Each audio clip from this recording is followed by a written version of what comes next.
오늘 말씀의 제목은 하나님의 약속입니다. 하나님은 그 약속을 반드시 지키시는 분이십니다. 그 신명기에 보면 여호와는 신실하신 하나님이시라. 그리고 하나님을 사랑하고 하나님 명령을 지키는 자는 천대까지 그 복이 이르리라 이렇게 말씀하셨습니다. 그 다음에 또 하나님의 그 법도에 귀를 기울이고 지켜 행하면 주께서 여호와께서 언약을 지키시리라 이렇게 말씀을 하셨습니다. 그리고 신명기 29장 9절에도 하나님의 언약의 말씀을 지켜 행하는 자들은 형통하리라 이렇게 되어 있습니다. 우리가 형통하기를 원합니다. 그죠? 근데 형통하는 방법을 가르쳐 주시고 계십니다. 또한 하나님의 언약의 말씀을 버리는 자들은 거꾸로 저주를 받으리라 하는 말씀을 하고 있습니다. 특별히 이 저주의 말씀을 듣고도 제멋대로 행하는 사람은 화를 당하리라 이렇게 말씀하고 있습니다. 그러니까 우리는 하나님의 약속도 기억해야 되고 사실은 그 하나님의 약속을 무시하거나 제멋대로 행하는 그런 그 잘못도 벗어나야 됩니다.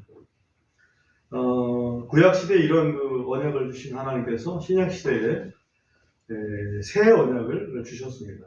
이 새 언약은 예레미야 선지자를 통해서 그 새 언약을 세우겠다 이렇게 말씀하셨는데 그 말씀대로 행하셨습니다. 그 새 언약과 옛 언약의 차이가 뭐가 있는지 여러분 한번 잠깐 속으로 생각해 보시기 바랍니다. 예레미야 선지자한테 예레미야 31장 31절과 33절에서 하신 말씀에 보면은 이제는 이 언약을 돌판에 쓰는 게 아니라 너희 마음판에 기록하겠다 이렇게 말씀해 주셨습니다. 그러니까 옛 언약은 그야말로 돌판에 쓰신 십계명 이게 기본입니다. 그렇죠? 그러나 지금 새 언약은 돌판이 아니라 우리 마음판에 누구를 보내셔서 쓰셨습니까? 성령님을 보내셔서 그렇습니다. 그래서 예수님께서 이 피로 말미암아 새 언약을 이렇게 세우겠다 하셨잖아요. 예수님의 보혈이 아니면 그 용서를 받을 수가 없고 용서받은 영이 아니면 성령님을 주실 수가 없어요. 그죠? 우리가 예수님을 믿는 것은 예수님의 보혈의 공로를 믿는 거죠.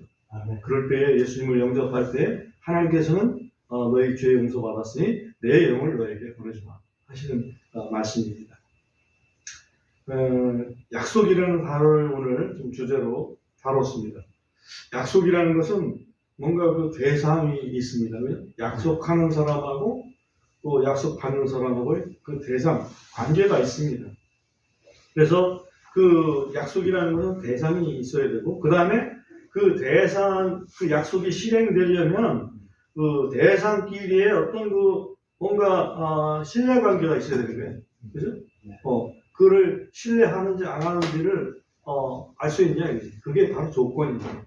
그러니까 약속이 있고 대상이 있고 조건이 있다. 이 세 가지를 오늘의 키워드로 생각하면 오늘 말씀을 이해하는데 굉장히 좀 도움이 될 거라고 봅니다.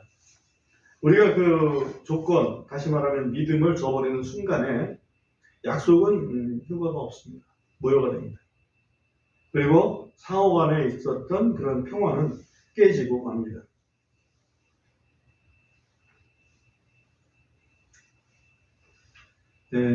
그런데 정말 우리한테 다행이라고 생각되는 거 하나 있습니다. 이 본문을 보기 전에 우리 디모데후서 2장 13절을 잠깐 보겠습니다.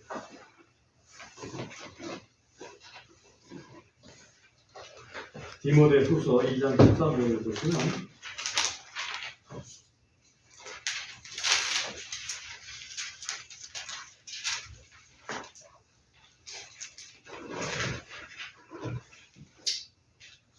한번 같이 찾으셨으면 같이 한번 읽어보겠습니다. 우리가 만약 시작 우리가 만일 믿지 아니하고 여전히 그분은 항상 신실하시니 그분께서는 자신을 부인하실 수 없느니라. 이 표현이 믿지 아니하여도 이렇게 표현이 됐습니다만 우리는 신실치 아니하여도 그게 더 좀 정확한 표현이라고 볼 수 있어요. 이것은 좀 번역진에다가 제가 이게 좀 얘기를 해야 될 것 같아요. 믿지 아니한다는 말이 아니고 우리가 신실함이 좀 없다, 떨어진다 그런 뜻이거든요. 물론 영어상으로는 13절에 we believe not, 믿지 아니할지라도 그렇게 영어로는 돼 있어요. 그런데 그 문맥상으로나 또 다른 표현들을 보면 이게 이제 그 우리는 믿음이 좀 없다, 믿을만 하지 못하다 그런 얘기예요. 우리 자신 그렇습니다. 우리는 믿음이 없을지라도 여전히 그분은 항상 신실하시니 그리스도는 그죠? 그 신실하시기 때문에 그분의 약속은 지킨다 이 말이지. 이게 감사한 일입니다. 우리는 타인을 믿지는 못하지만은 타인을 믿지 못하는 건 고사하고 사실은 우리 자신을 믿지 못해요. 그죠? 우리 자신을 믿지 못하는데 주님만은 믿을 수 있다는 거죠. 이게 얼마나 감사한 일입니까? 주님만 믿을 수 있어요. 그래서 우리가 주님을 한번 고백하면 그 주님께서 우리를 붙들어 주신다는 약속이 있기 때문에 우리가 흔들릴지라도 그 주님 때문에 우리가 결국은 붙들린다. 이게 얼마나 감사한 일인 모릅니다. 우리 주님은 믿음의 창시자고 완성자이십니다. 믿으시죠? 네. 그래서 오늘 시편 91편으로 다시 돌아옵니다. 시편 91편을 통해서 오늘 하나님의 언약에 대해서 살펴보겠습니다. 왜 91편이냐? 시편에 보면 시편 150편까지 있는데 그 시편에 보면 하나님의 약속이 군데군데 언급이 되어 있습니다. 근데 시 한 편에 하나님의 약속이 적어도 5구절 이상 언급된 시, 그거는 한 10편 정도 있습니다. 10편. 예를 들면 34편, 37편, 89편, 91편, 103편 뭐 그런 식으로 해가지고 136편까지 한 10편 정도가 하나님의 약속이 적어도 5구절 이상 언급이 되어 있습니다. 근데 그 중에서도 91편을 보면 이것은 하나님의 백성에게 하시는 하나님의 어떤 약속, 내가 이렇게 하리라 하고 하시는 그런 그 I will, 영어로 보면 I will이라는 표현이 들어있는 그 약속이 91편에 있습니다. 물론 다윗에게 하신 89편에도 I will이 있습니다만 그걸 제외한다면 91편이 거의 보편성이 있는 어떤 유일한 I will이 들어있는, 내가 이렇게 하겠다라고 하시는 표현이 들어있는 시다 이렇게 볼 수 있어요. I will이 들어있는 부분은 14절, 15절, 16절에 여기 이제 I will이 들어있습니다. 그러면 우리가 먼저 이 시를 보기 위해서 첫 번째로 우리가 하나님의 그 언약이라는 게 누구한테 주느냐 그게 중요합니다. 그래서 언약의 내용을 그 다음에 좀 보고 그 언약의 대상이 누구인지를 좀 클리어하게 좀 볼 필요가 있습니다. 그 언약의 대상이 1절에 보시면 거기 보면 지극히 높으신 이의 은밀한 곳에 거하는 자는 그래 돼 있죠. 그러니까 지극히 높으신 이의 은밀한 곳에 거하는 자가 대상입니다. 그 다음에 또 9절에도 보면 나의 피난처 되시는 주, 이건 여호와를 얘기하죠. 곧 지극히 높으신 이를 내가 내 거처로 삼았기 때문에 똑같은 얘기입니다. 지극히 높으신 자, 높으신 이 지존자죠. 우리 하나님입니다. 그분의 은밀한 곳에 거하는 자가 대상입니다. 지존자는 하나님인 것은 우리가 잘 알고 있고요. 그 다음에 은밀한 곳은 어떤 곳인가라고 생각해 봤을 때 다른 시나 다른 성경에서 은밀하다고 표현하는 부분이 있습니다. 예를 들면 시편 27편 5절에 보면 주께서 고난의 때에 성막 속에 나를 숨기시고 성막의 은밀한 곳에 나를 숨기시며 이렇게 다윗이 노래하고 있습니다. 그러니까 은밀한 곳이라는 것은 하나님의 거처인 성막의 은밀한 곳, 조금 더 성막에서도 깊이 은밀한 곳은 지성소가 되겠죠. 이것이 직설적으로는 지성소를 이야기합니다. 또한 에스겔서 7장 22절에 보면 하나님께서 예언을 주시는데 뭐라고 하시냐면 타국인들이, 다시 말하면 이방인들이 내 은밀한 처소를 더럽히리라. 그럴 때 예루살렘에 있는 성전을 가리킵니다. 그래서 성막, 또 성전, 지성소 이런 곳이 바로 하나님의 은밀한 처소다. 이렇게 우리가 이해를 할 수가 있습니다. 은밀한 처소를 성전이라고 이렇게 봤을 때에 생각나는 그런 한 예가 있습니다. 여러분 아시겠지만 이스라엘은 우리처럼 남과 북이 갈라져 있었습니다. 그때 남은 유대고 북은 이스라엘이었죠. 그래서 유대국과 북의 이스라엘국 사이에 아주 사이가 안 좋았었는데 한때 사이가 좋았습니다. 그때가 언제였으면 아하방 시절입니다. 그 유명한 아하방의 부인 이름이 뭡니까? 이세벨이죠. 아주 악한 왕비였었는데 그때 사이가 좋았어요. 그래서 아하방과 유대국의 여호사밧 왕이 있었는데 그 여호사밧 사이에 사돈을 맺습니다. 그죠? 사돈을 맺어가지고 그 아들이 이제 사돈 맺은 사람들끼리, 다시 말하면 여호사밧의 아들 여호람, 그 다음에 아합의 딸 아달랴, 이제 그 사이에 아들이 하나 납니다. 그게 이제 아하시아라는 왕인데 이 아하시아 왕이 그 아버지의 뒤를 이어서 유대 왕이 됩니다. 그런데 유대 왕이 됐는데 1년 만에 죽어버려요. 1년 만에 죽어요. 왜 죽었냐? 그 위에 있는 북왕국 이스라엘의 왕이, 아합의 후손 왕이 있었는데 그 후손 왕이 전쟁하다가 부상을 당했어요. 그래서 중상을 당했다 그래가지고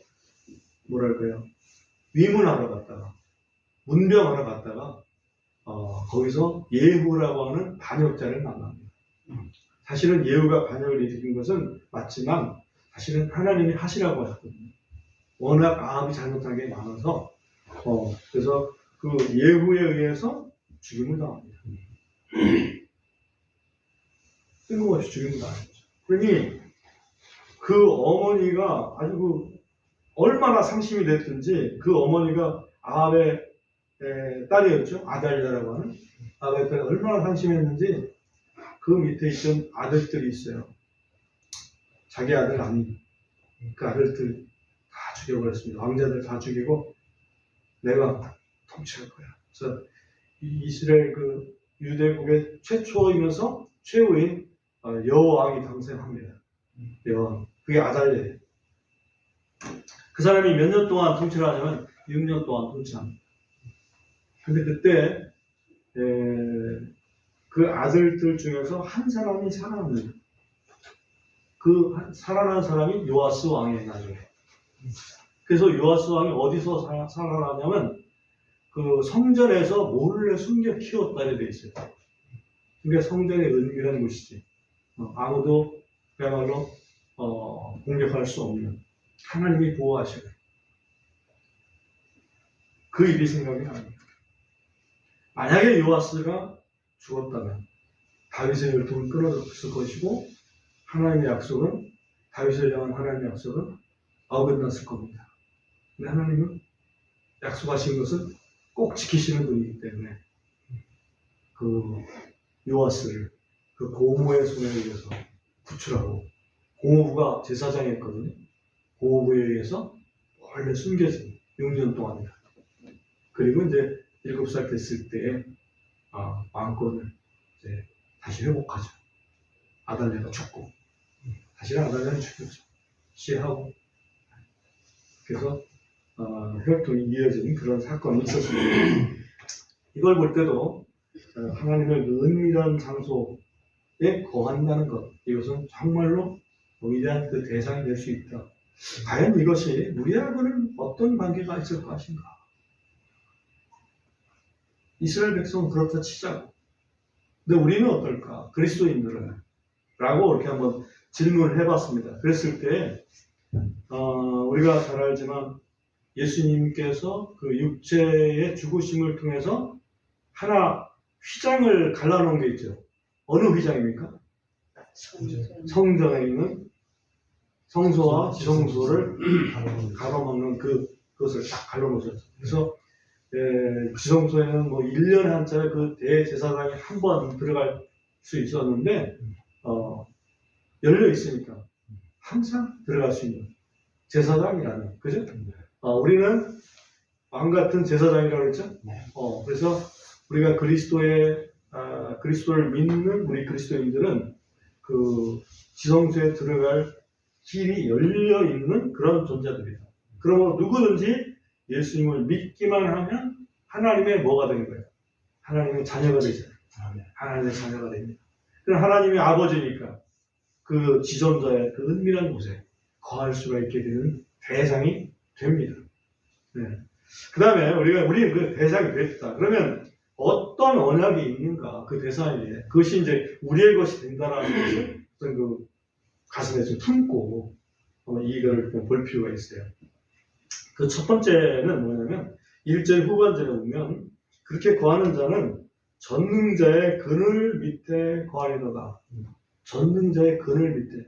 이 그늘이라는 것은 제가 기도할 때마다 은혜의 날개 아래라고 하는 그런 표현을 많이 쓰는데 하나님께서 보호하시는 것은 하나님의 그늘이라고 할 수 있어요. 전능자의 그늘. 전능자시니까.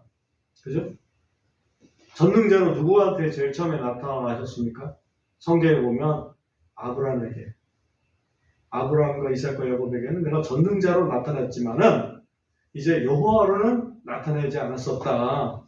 모세한테 말씀하셨잖아요. 그래서 모세한테 지금은 이제 내가 여호와로 나타나는 것이다. 나는 처음부터 스스로 존재하는 자다. 자존자다.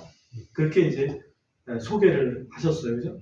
그러니까 전능하신 분은 당연히 하나님의 속성을 갖는 건데, 하나님은 그 이전에, 전능하시기 이전에 창조주 하나님이시다는 것을 모세 때에 알려주시는 거예요. 아브라함은 자기한테 하나님이 나한테 뭐라고 하니까, 전능하신 분이 나한테 약속하니까 아브라함은 그거에 따라 움직였다고. 근데 그분이 스스로 계신 분, 유일하신 하나님, 창조주 하나님이라는 것은 사실은 잘 몰랐을 수도 있어요. 근데 모세 때에는 그것이 분명해졌죠. 그래서 안식일을 그때 지킨 거예요, 모세 때. 아브라함은 안식일 지켰나요? 안 지켰어요. 왜? 6일 동안 창조하시고 제7일 쉬었다는 그런 내용을 사실은 아브라함은 몰랐었어요. 모세 때 아는 거예요. 그러니까 계시는 점진적으로 더 많은 부분을 계시해 주시고 계신다. 성경에서. 우리는 정말 많이 아는 거예요. 너무 많이 알아요. 옛날 사람들보다. 그만큼 알면 믿음도 더 그만큼 돼야 되는데 좀 그 부분은 좀 안타깝죠. 아무튼 그 전능자의 그늘 밑에 거하겠다. 이것은 너무나 참 우리에게 위로를 주는 그런 말씀입니다. 그래서 그분에 대한 특별하게 두 가지 약속이 계속해서 반복이 되거든요. 그거를 조금 살펴봅니다.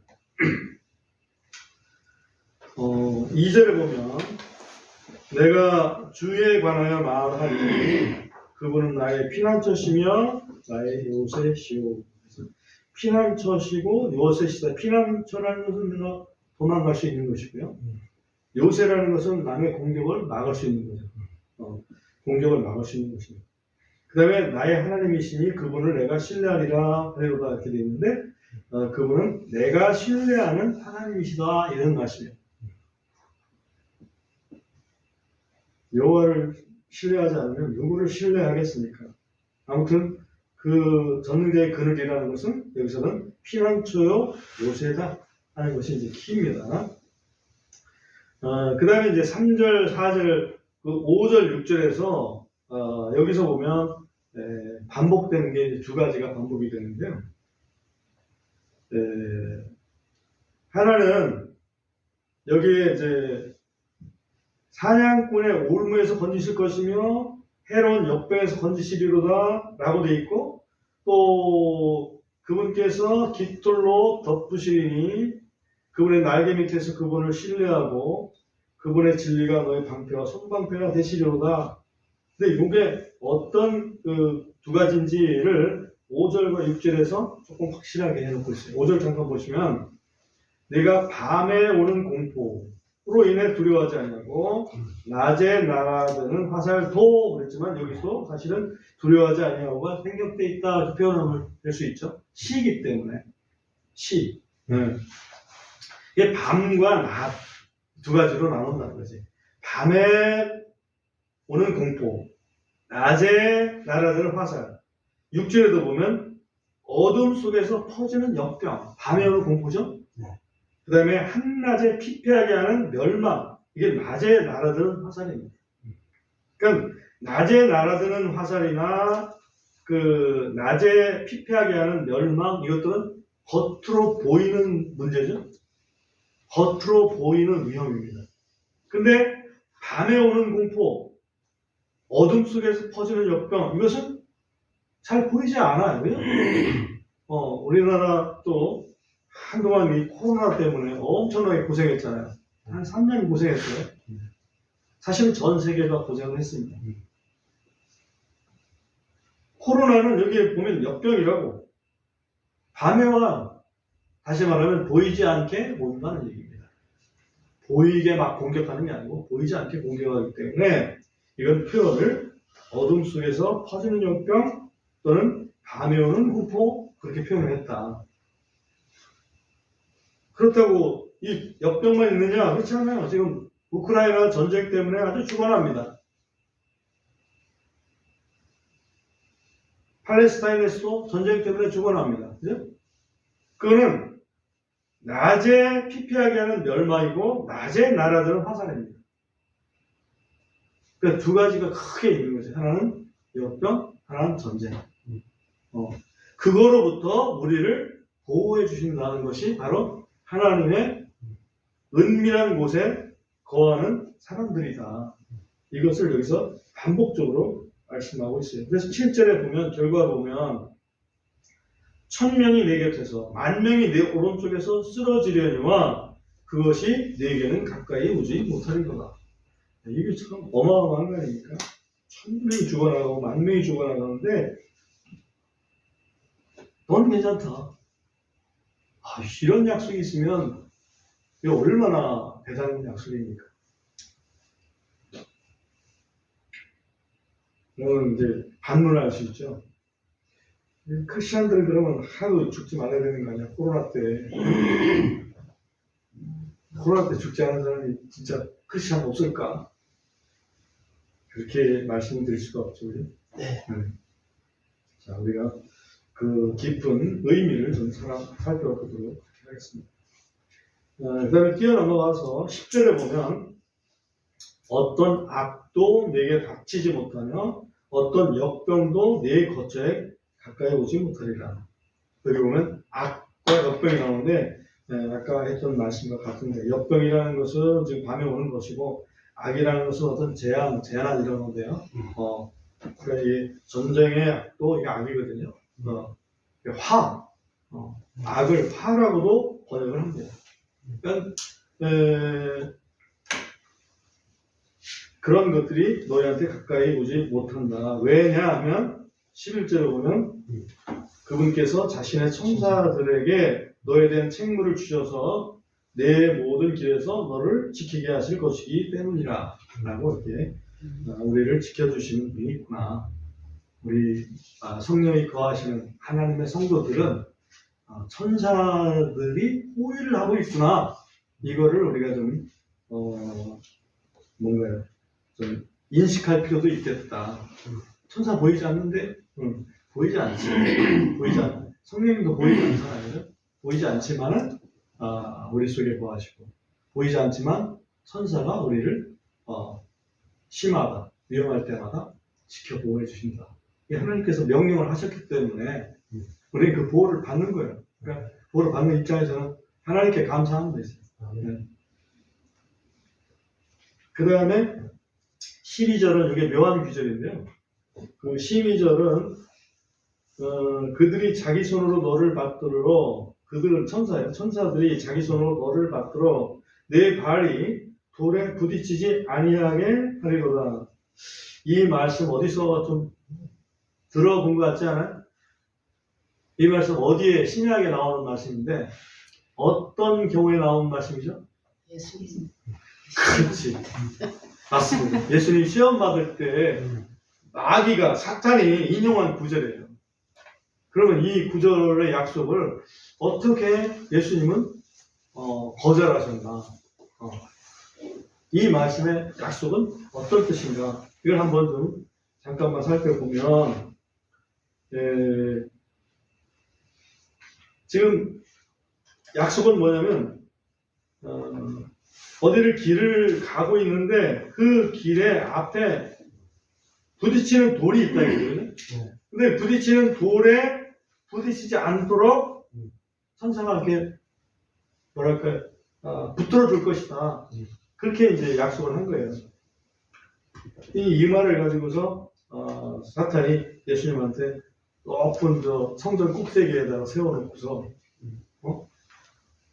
네가 하나님의 아들이면 한번 뛰어내려 봐라. 그러면 약속에 천사들이 너를 붙들어서 넘어지지 않게 해주겠다고 약속하셨다. 약속하셨죠. 근데 왜 뛰어내려야 되지? 그러니까 괜히 뛰어내리지 말아야 했어야 되는 거예요. 그래서 하나님은 그 약속을 시험할 뿐이 아니죠. 시험할 뿐이 아니고 그 약속을 믿고 순종할 분이 바로 하나님이에요. 예수님께서는 그거를 분명히 아셨기 때문에 이놈이 나를 시험하는구나. 시험하는 것, 하나님의 약속은 시험의 대상이 아니다. 그래서 그거를 좀 이해를 할 필요가 있어요. 그 다음에 또 하나는 하나님의 약속은 적용을 좀 다르게 해야죠. 사탄처럼 이용하면 안 돼. 이게 뭐 높은 곳에서 떨어졌을 때 떨어지면 그렇게 하겠다. 그게 아니잖아요. 길에 가다가 넘어지지 않도록 정로를 가다가 그런 얘기란 말이죠. 그래서 하나님의 약속은 그냥 적용을 좀 다르게 해야 된다. 사탄처럼 그냥 이용하면 안 되겠다. 그 두 가지 측면에서 좀 참고를 해볼 필요가 있습니다. 지나는 걸음에 말씀드리는 거고요. 그 다음에 13절을 보면 내가 사자와 독사를 밟으며 젊은 사자와 용을 내 발밑에 짓밟으리로다. 여기 이제 사자나 독사, 또 젊은 사자나 용, 이것은 다 사탄 마귀를 상징하는 그런 짐승들입니다. 그래서 사탄 마귀가 우는 사자처럼 삼킬 자를 찾는다 이렇게 표현을 하고 있잖아요. 마귀가 우리를 어떻게든지 자기 것으로 소유를 하려고 그렇게 이제 노력을 하고 하지만 그러나 하나님께서는 네 발밑에다가 그 독사 또 용, 그야말로 이 사탄이죠. 사탄을 네 발밑에 짓밟게 하겠다 이렇게 이제 말씀하십니다. 이 사자와 이 뱀을 한번 생각을 해봤어요. 사자는 그야말로 공격을 좀 물론 숨어 있기도 하지만 그 공격이 확실합니다. 겉에서 확실한 그 힘을 가지고 공격을 합니다. 근데 뱀은 숨어가지고 살짝 물어요. 심하게 공격해요. 살짝 물어가지고 그 독이 완전히 터지게 만들죠. 그러니까 사탄은 우리를 양면적으로 공격을 하는구나. 하나는 외적으로 아주 큰 권세를 가지고 사자라고 하는 그 권세를 가지고 공격을 하기도 하고 예를 들면 핍박하는 거잖아요. 또 하나는 뱀처럼 내면적으로 공격을 하기도 합니다. 젊은 사자같이 공격한 존재는 성경에서 보면 예를 들면 애굽 왕 파라오 이스라엘 백성들을 완전히 그냥 노예로 삼으려고 그렇게 공격을 했었고, 또 느부갓네살 왕 이 사람도 그 완전히 예루살렘 초토화시키고 그렇게 했잖아요. 그게 막 그 젊은 사자와 같이 행한 거라고 볼 수 있고, 또 독사 같은 경우라면 누구일까 성경적인 인물은 있을까라고 생각을 해보면 가룟 유다 같은 경우가 아닐까. 그 가룟 유다는 정말 예수님의 제자인 줄로 알았잖아요. 그렇지만 제자가 아니었죠. 숨어있는 독사였습니다. 그러한 공격도 하나님께는 통할 수가 없다. 이거는 건 기억을 하기로 하고요. 그 다음에 마지막으로는 우리가 이런 약속을 받는 조건이 있다. 우리가 대상은 됐어요. 대상은 됐는데 그 대상이 됐더라도 조건이 좀 필요하다는 것이 이제 14절, 15절, 16절에 내가 뭐뭐 하겠다 하는 그 말씀 속에 들어 있습니다. 14절에 보면 그가 내게 사랑을 품었기 때문에 그러므로 내가 그를 건지리라 이렇게 말씀하시죠. 사랑을 품었다. 우리가 하나님을 사랑하는가 이거죠. 하나님을 사랑하는 자한테 약속은 진짜 유효하다는 거죠. 하나님을 사랑하는 사람은 무슨 특징이 있을까요? 예수님께서 그랬어요. 나를 사랑하는 자는 내 말을 지키리니. 그러니까 우리가 하나님을 사랑하기 때문에 하나님 말씀에 순종하는 거구나. 하나님 사랑하기 때문에. 그죠? 그거를 우리가 이제 여기 하나의 조건으로 볼 수가 있고요. 그 다음에 또 14절의 후반에 보면 내가 그를 높이 세우리니 이는 그가 내 이름을 알았기 때문이라. 우리가 하나님의 이름을 알면 하나님께서 나를 높여주시는구나. 그 얘기는 뭐예요? 하나님의 이름이 얼마큼 높으신 분인지. 여기 보면 지존자를 지극히 높으신 분이라는 걸 우리가 아는 거 아니에요? 지극히 높으신 하나님을 내가 높여드리는 사람이라면 하나님께서 너를 높여주시겠다. 그러니까 우리가 조건이 뭐냐? 우리가 하나님을 사랑할 뿐만 아니라 우리가 하나님을 높여드리는. 그래서 예수님께서 그 기도를 가르치실 때 주기도문에 보면 제일 처음에 뭡니까? 하늘에 계신 우리 아버지 이름이 거룩히 여김을 받으시고, 하나님의 이름이 거룩한 이름이에요. 정말 하나님보다 더 거룩한 이름이 어디 있겠어요? 누가 이 거룩한 창조를 했습니까? 누가 이 거룩한 생명을 주셨습니까? 누가 이 거룩한 대속의 사랑을 베풀어 주셨습니까? 그죠? 정말 하나님은 거룩하신 분이다. 그래서 이 하나님을 높일 때에 우리에게 높임을 주신다. 그런 얘기고요. 그 다음에 15절에 보면 그가 나를 부르리니. 그죠? 그가 나를 부르리니. 이 부른다는 얘기는 기도한다는 얘기예요. 그가 나를 부르리니 내가 그에게 응답하리라. 우리가 기도하는 사람에게 하나님께서 약속을 주시는구나. 조건이. 기도도 안 하고 있는데 그냥 내가 하고 싶은 대로 다 하는데 그냥 그렇게 하면은 하나님께서도 그래 네가 잘 하고 있어라 이 정도시지. 물론 하나님 은혜의 하나님이시라서 우리가 기도를 안 해도 우리에게 주시는 건 있어요. 그러나 기도하면 하나님께서 응답해 주시겠다. 그 다음에 고난당할 때 내가 그와 함께, 이것은 이제 기도의 역사죠. 그를 건지도 그를 존귀하게 하리라. 장수로 내가 그를 만족시키며 그에게 나의 구원을 보이리라. 이 기도의 효과예요. 장수도 건강을 얘기합니다. 건강도 우리가 기도해야 될 일이다. 기도해야 돼.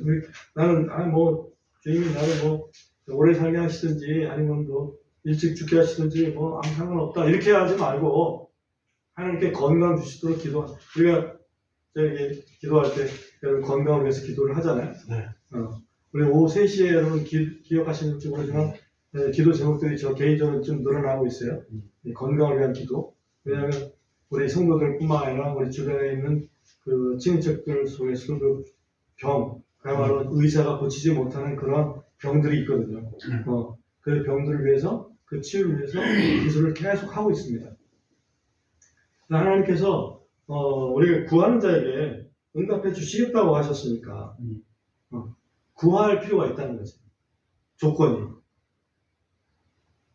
그래서 그 3가지를 조건을 다시 한번 생각하면 하나님을 사랑하는가, 또 하나님의 이름을 높이는가, 그 다음에 하나님께 기도하는가, 이 조건이 우리에게 있다.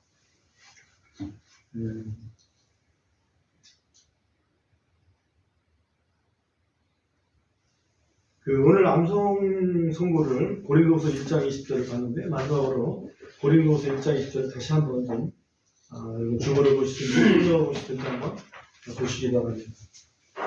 거기 보면 이는 하나님의 모든 약속이 그분 안에서 예가 되고 그분 안에서 아멘이 되어 우리로 말미암아 하나님의 영광에 이르기 때문이라 그랬는데, 여기 하나님의 모든 약속이 예가 되려면, 다시 말하면 이것은 우리에게 해당되는 것이다, 아멘으로 하면 누구 안에 있을 때 된답니까? 예수님 안에. 그분은 바로 예수 그리스도를 얘기하죠. 그래서 예수 그리스도 안에서 예가 된다. 다시 말하면 우리가 그리스도인이 됐다면 하나님의 모든 약속은 우리에게 해당될 수 있다. 그래서 이거는 이스라엘에 해당되는 것이 우리가 뭐 상관이 있어라고 그냥 내팽개칠 것이 아니고, 그리스도 안에서는 우리의 것이 될 수 있다.